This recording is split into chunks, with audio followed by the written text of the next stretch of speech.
प्यारे बच्चे सुप्रभात। आज मैं वर्ग 5 विषय हिंदी पाठ 22 है और शीर्षक का नाम है ईसा मसीह। कुछ शब्दार्थ हम यहाँ लिख दिए हैं, आप लोग कॉपी में लिख लेंगे और याद करेंगे। प्रस्तावना। इस विश्व में अनेक महापुरुष हुए हैं। ईसा मसीह भी उन्हीं में से एक थे, जिन्होंने मरते दम तक सच्चाई और अच्छाई को नहीं छोड़ा। उन्हें मानने वाले ईसाई कहलाए। उन्हीं के नाम पर ईसवी सन की शुरुआत हुई।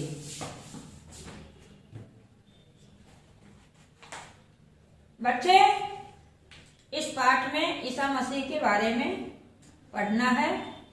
ईसा मसीह एक महापुरुष थे, जिन्होंने मरते दम तक सच्चाई और अच्छाई को नहीं छोड़े थे। आइए हम इसके बारे में पढ़ते हैं।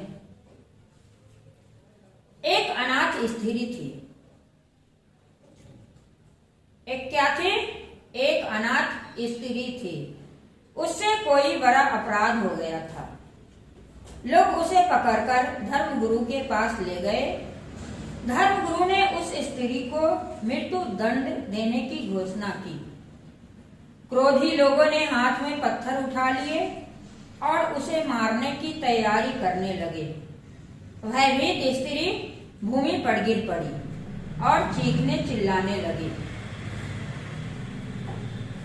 उसी समय भीड़ में से निकलकर एक व्यक्ति बाहर आया। लोगों को संबोधित करके उसने कहा, भाइयों, यह सच है कि इस स्त्री ने पाप किया है, और यह भी सच है कि धर्मगुरु इसे मृत्यु दंड देना चाहते हैं। इसलिए आप लोगों को इसे मारने का पूरा हक है। मेरी प्रार्थना तो इतनी ही है कि इसको पहला पत्थर वह मारे जिसने जीवन में कोई पाप न किया हो। यह सुनकर सब लोग मौन हो गए। मौन का मतलब होता है चुप हो गए और एक दूसरे का मुंह ताकने लगे। सबका मौन देखकर उस व्यक्ति ने धर्मगुरु से कहा, महाराज, आप तो धर्मगुरु हैं, पहला पत्थर आप ही मारिए। धर्मगुरु का सिर भी शर्म से झुक गया और उन्होंने उस अबला को क्षमा कर दिया। क्या तुम जानते हो, दुखियों का दुख दूर करने वाला यह मसीह कौन था? यह महापुरुष था ईसा मसीह, जिसे लोग यीशु, जीसस और क्राइस्ट के नाम से भी पहचानते हैं। अब यह प्रश्न उठता है कि ईसा मसीह का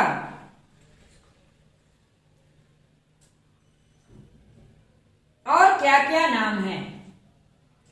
तो उत्तर में होगा यीशु, जीसस और क्राइस्ट। ईसा मसीह का जन्म बेथलहम के एक साधारण यहूदी परिवार में हुआ था। उनकी माता का नाम मरियम था। बालक के जन्मते ही किसी ने कहा था कि यह बड़ा होकर यहूदियों का राजा बनेगा। यह बड़ा होकर क्या बनेगा? यहूदियों का राजा। जब यहूदियों ने राजा हेरोद ने यह बात सुनी तो बहुत नाराज हुआ। यहूदियों के राजा का नाम क्या था? हेरोद। उसने हुक्म दिया कि मरियम के बेटे को मार डाला जाए। किसके बेटे को मार डाला जाए? मरियम के बेटे को। लेकिन मरियम बैतलहम छोड़कर अपने पुत्र के साथ नाजरेत नगर में जा बसी। ईसा मसीह का बचपन नाजरेत नगर में बीता। ईसा मसीह का बचपन कहाँ बीता? नाजरेत नगर में। वे बचपन से ही बड़े ज्ञानी और दयालु थे। बड़े होकर वे जंगल में चले गए। वहां से 40 दिन के बाद वे ईश्वरीय संदेश लेकर लौटे। उन्होंने उपदेश दिया। किसने उपदेश दिया? ईसा मसीह ने। बुराई करने वाले को बुराई करके नहीं, भलाई से जीतो। कहने का मतलब है, अगर कोई बुराई करता है तो उसके लिए तुम भलाई करो, तुम्हारी जीत होगी। सत्य की हमेशा विजय होती है। भलाई और सत्य ईश्वरत्व की निशानी है।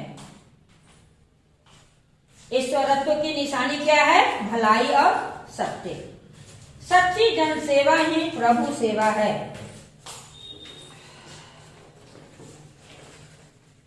अपने आचार विचार के कारण ईसा मसीह शीघ्र ही बहुत लोकप्रिय हो गए। उनका असर जनता पर खूब पड़ा। लोगों में उनके प्रति अपार प्रेम, श्रद्धा और विश्वास पैदा हो गया। किनके प्रति? ईसा मसीह के प्रति। अनेक यहूदी उनके अनुयायी हो गए। उनके विरोधियों को इससे बड़ी ईर्ष्या हुई। उन्होंने शासकों की मदद से उन्हें सूली पर चढ़वा दिया। जिस सूली पर उन्हें कीलों से टांगा गया, उसे उन्हें स्वयं पहाड़ पर ठोक कर ले जाना पड़ा था।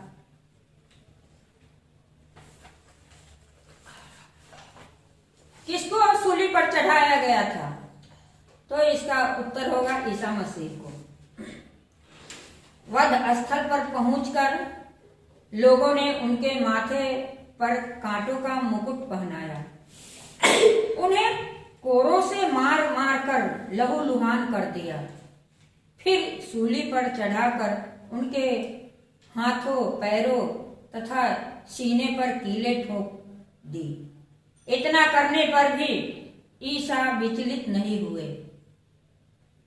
शांत रहकर उन्होंने भगवान से प्रार्थना की, हे पिता, तू इन्हें माफ कर दे, क्योंकि ये नहीं जानते कि ये क्या कर रहे हैं। विरोधियों ने इस प्रकार ईसा मसीह के शरीर का अंत कर दिया, पर उनकी आत्मा अमर हो गई और उनके उपदेश दुनिया भर में फैल गए। उनके नाम पर ईसाई धर्म और ईसवी सन की शुरुआत हुई। किसके नाम पर? ईसा मसीह के नाम पर। करीब 2000 वर्ष बाद आज भी सारा संसार इस धर्म पुरुष को श्रद्धा से याद करते हैं। किस धर्म पुरुष की? तो ईसा मसीह की। बच्चे, आप लोग इस पाठ में ईसा मसीह के बारे में पढ़ें। अब आप इस वीडियो को अच्छी तरह देखिए, इसे समझिए। धन्यवाद।